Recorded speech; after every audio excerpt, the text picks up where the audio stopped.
ഒരു water colour painting ആണ് ഞാനിവിടെ ചെയ്യുന്നത്. അത് ക്യാൻവാസിലാണ് ഞാൻ വരയ്ക്കുന്നത്. അത് വാട്ടർ കളർ എന്ന് പറഞ്ഞാൽ ഞാൻ ഉപയോഗിക്കുന്നത് അക്രിലിക് കളറാണ്. വാട്ടർ മീഡിയം ആണെന്നേ ഉള്ളൂ. ഇതിന് ഞാൻ 1.25 അടി, 1 അടി വീതി, 1.25 അടി നീളമുള്ള ഒരു ക്യാൻവാസാണ് ഉപയോഗിച്ചത്. അത് പോർട്രേറ്റ് സ്റ്റൈലിലാണ് ചെയ്തിട്ടുള്ളത്. ഒരു വീട്ടിൻ്റെ കൊട്ടിയമ്പലത്തിൻ്റെ അരികിൽ ഒരു കുട്ടി ദൂരെ ആരെയോ കാത്തിരിക്കുന്ന ഒരു ദൃശ്യമാണ് ഞാൻ വരച്ചിരിക്കുന്നത്. എല്ലാവരും ഇത് ശ്രദ്ധിക്കുക, കാണുക.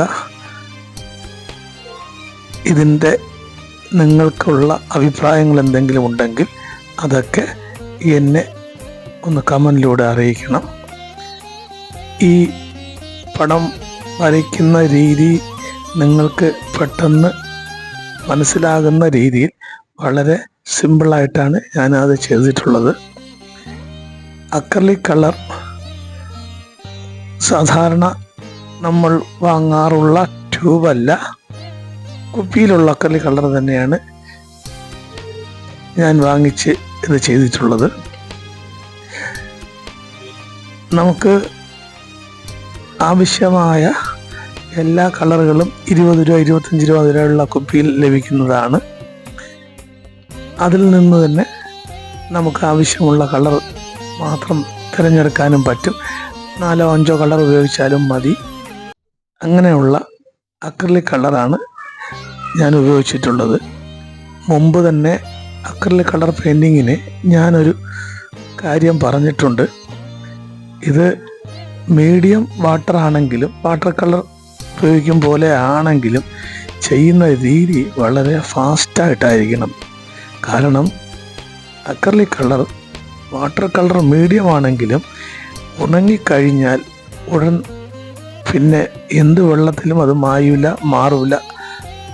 അതുപോലെ വാട്ടർ കളർ ചെയ്യുമ്പോൾ ഈസിയായി വാഷ് ചെയ്ത് മിക്സ് ചെയ്ത് ചെയ്യാൻ പറ്റുന്നതല്ല. വളരെ പെട്ടെന്ന് തന്നെ ക്യാൻവാസിലും അത് ഉണങ്ങി പിടിക്കുന്നത് കൊണ്ട് ചെയ്യുന്നത് വളരെ വേഗത്തിൽ തന്നെ ആയിരിക്കണം. വാട്ടർ കളറിൽ ചെയ്ത് നല്ല ഹൃദ്യമായ രീതിയിൽ വളരെ വേഗത്തിൽ ചെയ്യാൻ ശീലിച്ചതിന് ശേഷം അക്രിലിക് ചെയ്യുന്നതായിരിക്കും നല്ലത്. അക്രിലിക് ചെയ്താലുള്ള ഒരു ഗുണം, അത് ഓയിൽ പെയിൻറ് ചെയ്യുന്നതിൻ്റെ ഏകദേശം അതേ രൂപത്തിൽ തന്നെ നമുക്ക് ചെയ്തെടുക്കാൻ കഴിയുന്നതാണ്. അതുമാത്രമല്ല, ഇത് വളരെ കാലം നിലനിൽക്കും. അതും നമുക്ക് ലാൻഡ്സ്കേപ്പ് അല്ലെങ്കിൽ ഇതുപോലുള്ള പോർട്രേറ്റ്സോ ഏത് വരച്ചാലും അതിന് ലാമിനേഷൻ ഇല്ലാതെ തന്നെ അത് ചീത്തയാവാതിരിക്കുകയും ചെയ്യും. അതുകൊണ്ട് അക്രിലിക് കളറിന് അങ്ങനെ പല മേന്മകളും ഉണ്ട്. ഉപയോഗിക്കുന്നത് ഒരിക്കലും ചീത്തയാവാതിരിക്കാൻ കഴിയുന്ന ഒരു ഇനമാണ്. എന്തെങ്കിലും വർക്ക് ചെയ്തു കഴിഞ്ഞാൽ വളരെ വേഗത്തിൽ ചെയ്തില്ലെങ്കിൽ അതിന് ഒരു മാറ്റവും വരുത്താൻ സാധിക്കുന്നതുമല്ല. അതുകൊണ്ട് വളരെ ശ്രദ്ധിച്ചു വേണം ഇത് കൈകാര്യം ചെയ്യാൻ. അത് ഞാൻ നേരത്തെ സൂചിപ്പിച്ചതുപോലെ വാട്ടർ കളറിൻ്റെ രീതിയാണെങ്കിലും വേഗത അതിൻ്റെ 10 ഇരട്ടി വേഗത്തിൽ ചെയ്യണമെങ്കിലേ അത് ഫിനിഷ് ആവുകയുള്ളൂ. എൻ്റെ ഈ ചിത്രരചന രീതി കണ്ട എല്ലാവർക്കും കരുൺ കുര്യാത്തി നന്ദി അറിയിക്കുന്നു. നിങ്ങൾ ഈ ചാനൽ സബ്സ്ക്രൈബ് ചെയ്യുക. ഇതിൻ്റെ ലിങ്ക് നിങ്ങളുടെ എല്ലാ സുഹൃത്തുക്കൾക്കും അയയ്ക്കുക. അവരോടും സബ്സ്ക്രൈബ് ചെയ്യാൻ ആവശ്യപ്പെടുക. ഈ വരച്ച ഫിനിഷായ പടത്തിന് നിങ്ങൾക്ക് എന്തെങ്കിലും അഭിപ്രായങ്ങളുണ്ടെങ്കിൽ അത് എന്നെ അറിയിക്കാൻ മറക്കരുത്.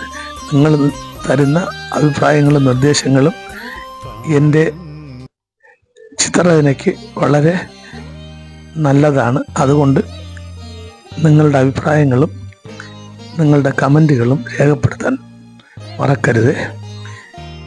ആർക്കെങ്കിലും ഏതെങ്കിലും രീതിയിലുള്ള പോർട്രേറ്റ്സോ എന്തെങ്കിലും വർക്കുകളോ ആവശ്യമുണ്ടെങ്കിൽ എൻ്റെ നമ്പറിൽ വിളിച്ചാൽ മതി, ഇതിൽ കമൻറ്റ് ചെയ്താലും മതി. അവരുടെ ആവശ്യമുള്ള ഫോട്ടോസ് ചെയ്തു തരുന്നതാണ്. അതുപോലെ ഈ ചിത്രത്തിൻ്റെ ഭംഗി ഇഷ്ടപ്പെട്ടു എന്നുണ്ടെങ്കിൽ അത് സന്തോഷത്തോടെ ലൈക്ക് ചെയ്യുക, അതോടൊപ്പം അതിനൊരു കമൻ്റ് കൊടുക്കുക. കണ്ട എല്ലാവർക്കും, ഈ ചിത്രരചന കണ്ട എല്ലാവർക്കും എൻ്റെ നന്ദി അറിയിക്കുന്നു. നിങ്ങളുടെ സുഹൃത്തുക്കൾക്കും ഇത് പങ്കുവയ്ക്കുക. എല്ലാവരും കണ്ട് ആസ്വദിക്കട്ടെ. എന്തെങ്കിലും അഭിപ്രായങ്ങളോ നിർദ്ദേശങ്ങളോ ഉണ്ടെങ്കിൽ അറിയിക്കുക. എല്ലാവർക്കും കരുൺ കുര്യാത്തിയുടെ 1000 നന്ദി അറിയിക്കുന്നു.